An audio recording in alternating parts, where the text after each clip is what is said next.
Whatever you're doing, stop.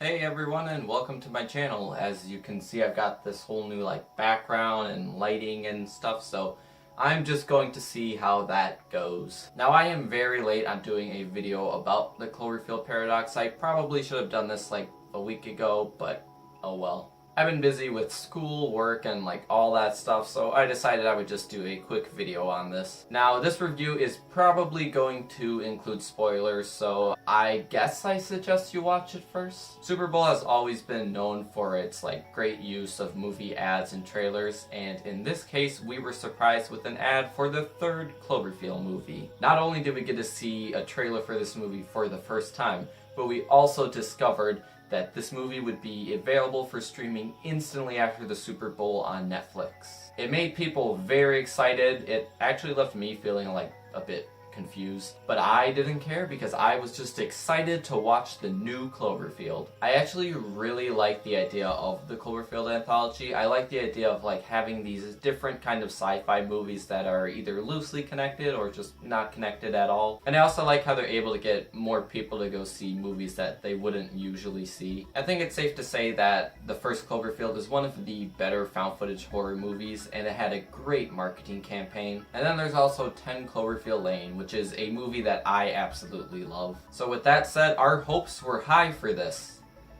Maybe a little too high. This movie is a huge mess. It is one of the worst movies I think I've seen in a while. Much like 10 Cloverfield Lane, this movie started production under a different name. In this case, it was called God Particle. The movie is directed by Julius Onah, who only has one other film called The Girls in Trouble, so this was gonna be his big Hollywood movie. It seemed like a big break for him. But little did we know, some shady stuff was going on at Paramount. This movie got delayed multiple times. It was originally going to be released in 2017 twice. And that's when the rumors start to spread. There was one rumor about how this movie was having a troubled production, and another rumor about how this was going to be a Netflix exclusive. Eventually, we were given that 30-second Super Bowl ad that told us that this movie would have connections to the first Cloverfield film. Except it didn't. There is a reason that the ad for this movie showed as little as possible. Netflix and Paramount knew exactly what kind of movie they were releasing, and they knew that they could gain more profit by releasing it this way. But what is the Cloverfield paradox actually about? Well, this movie is about a group of astronauts on a space station as they are on a mission to help restore the Earth's energy. After activating a particle accelerator, the Earth then vanishes, and they soon discover that they have been transported to another dimension. The travel to another dimension causes a lot of really weird and strange phenomena to happen aboard the ship as a result of the worlds colliding. This movie starts with a great concept. It just does not know what kind of movie it wants to be. In the hands of another director, this could have been something really amazing. I watched this with my girlfriend actually, and we were expecting some kind of horror thriller type movie, the other ones. And for the first half of this movie, it seemed that way. The first half of this movie consists of all of these bizarre things happening aboard the ship. A mysterious woman teleports into the walls, a passenger starts to go crazy and then explodes with worms, and then another passenger gets his arm stuck in the wall, and then it severs itself and becomes its own sentient being. These scenes go by super fast with not enough care put into them.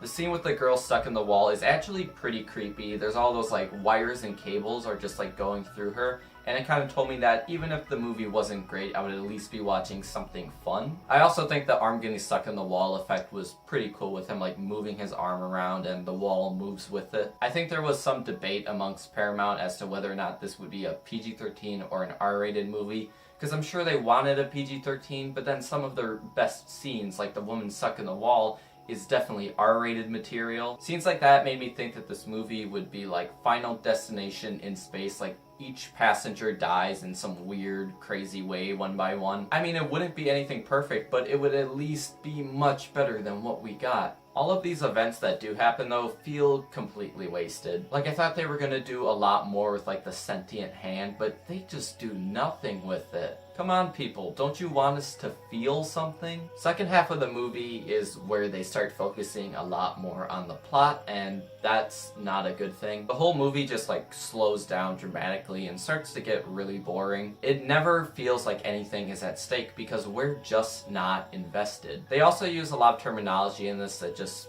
makes no sense scientifically. Like the reason that all of this is happening is because two dimensions crashed into each other. And the whole dimension crashing thing just feels so poorly thought out. It's like you could do some really interesting stuff with that, but they just don't. There's a real lack of human emotion of any kind in this movie. All of the characters in this either have like no personality or they're incredibly simplistic.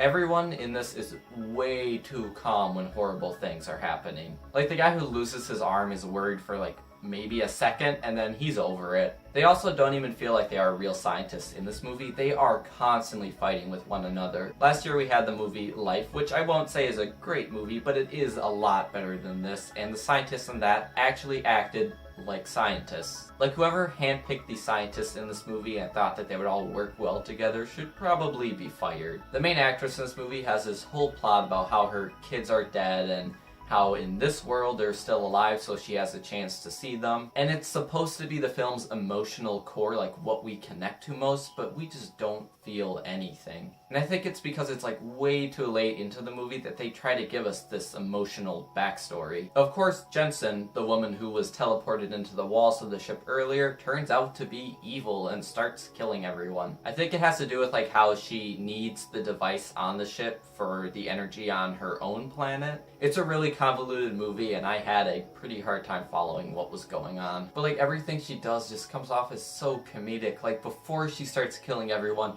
there's a scene where she looks into the camera like she's in the office to tell the audience, oh, she's evil. Also, while all of this stuff is happening, there's also some stuff happening on Earth, like the real Earth. It's supposed to be ambiguous, but it's so obvious it's the Cloverfield monster. And the 30-second ad for that spoiled that too because of their desperation to pull in viewers. I think the ending of this movie is where I kind of officially decided I hated this. So the two remaining astronauts managed to defeat Jensen and return back to their original dimension where they are able to give the Earth the energy it needs. I think as the spaceship was landing in this movie, I said something along the lines of, I'll be so pissed if they try some last-minute attempt to connect this to the first movie. And just like that, the Cloverfield monster appears and the movie ends. Cloverfield Paradox had no idea what to do with itself. It had failed in like every aspect of telling a good, solid story and thought that some last-minute attempt to connect it to the first movie would make up for it. I think the Cloverfield Paradox just kind of left me feeling empty. If I actually do have anything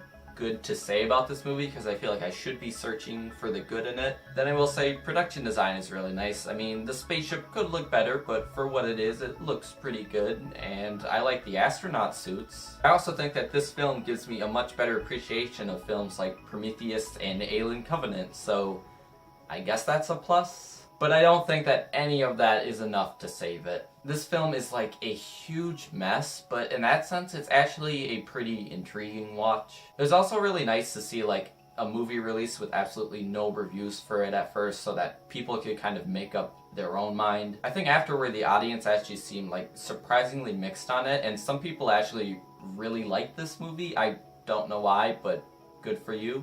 I won't say that I enjoyed watching this movie, but I do like to kind of examine these kinds of movies that are like a huge mess and just see where they went wrong. If you have not seen this yet, then you likely don't care to. Just skip this. No one's forcing you to watch it, and it's one of my biggest disappointments in a while. But with that said, I am Docto, and I thank you all for watching. Goodbye.